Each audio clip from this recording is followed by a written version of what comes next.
Have you always wanted a classroom pet, but thought to yourself, that's going to be too much work. I don't think I want to explore that idea.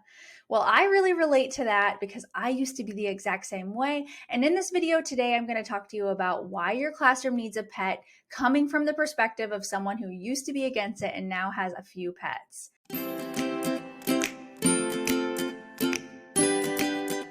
I have a classroom pet series here on YouTube, so you can go check those videos out. And inside my Teachers Pay Teachers store, I have a plethora of classroom pet activities. If you decide to get your first pet, it'll really help guide instruction to incorporate the pet into your classroom. I will tell you that I have a classroom hamster and I have class fish. I've had the fish prior to COVID and they are very resilient, and I took them home when I taught online from home, and this is also my second hamster that I've had. So his name is Pocket, and my students absolutely love seeing him in class. He's out and about a lot, so a hamster is an easy one to have as well. All right, so my first reason is that a classroom pet can provide a sense of comfort to your students. They might have pets at home, a lot of them do, and it's like a class mascot for them. They really start to feel empathy for the pet and caring and want to take care of it. And I've taught kindergarten, first, and now fifth grade, and it didn't matter what grade I was teaching. My students all loved pets, and other students that heard that I had a class pet always want to come in and see them, and it's great. It sparks a good conversation. Do you have a pet at home? And so on and so forth. So it creates a set of comfort for your students that gives them that home-like feel because they spend a lot of time in your classroom. All right, number two, having a pet in the classroom can increase and improve your students' social skills, getting them talking about it, handling the pet. If you have a pet that you can hold like a hamster, not the fish. So this can be really great for, like I said, increasing their social skills and getting them talking a lot more about something that is non-threatening. It's easy to talk about a cute, cuddly pet. Number three, classroom pets can serve as a teaching tool for science as well, depending on what kind of class pet you have, but also for ecosystems and how to take care of them and the environment that they live in and where they naturally live. It can really lend itself to some great conversations during science time. Number four, caring for a pet can help students develop empathy and a sense of compassion. A lot of times, I've had students that had at my previous school that didn't have pets at all at home, or when they would tell me a pet story, it would make me very sad because it was about the negligence of the pet.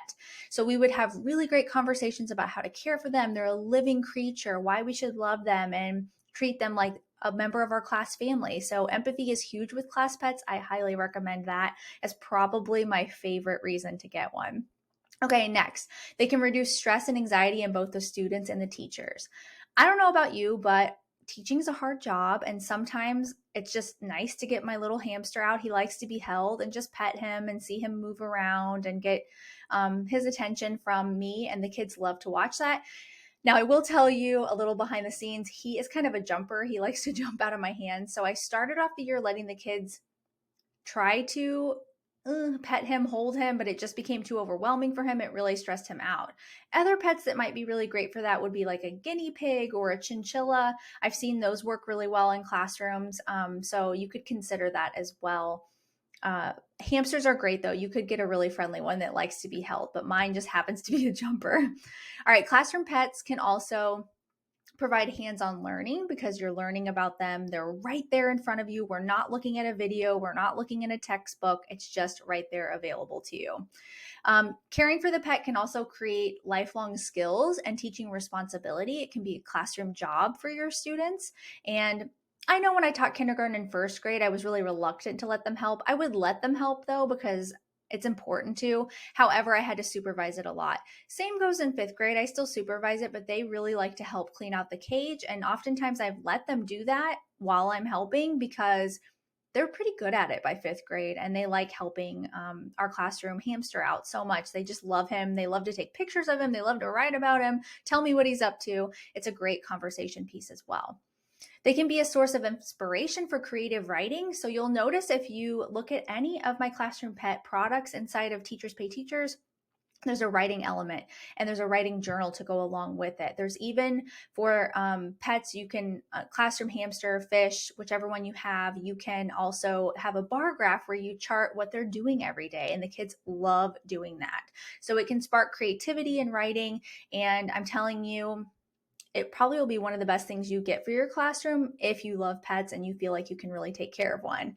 And last but not least, it can be fun and engaging and break up the day as a stress reliever to get your pet out and just truly enjoy them. I have a friend that has a bunny that hops around her classroom, and he is just a fixture in her room, and they all love him so much, and everybody knows that that bunny lives in that classroom. So that would be, I had a class bunny at one point and then brought him home because I wasn't allowed to have him at school. So that was kind of stressful, like not being able to have him as a class pet, but they do really make a good class pet if you get them when they're young and you can really handle them a lot. That would be my recommendation for a bunny.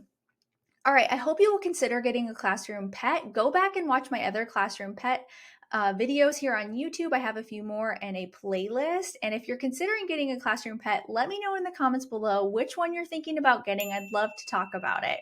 Thanks so much for watching, and I'll see you next time.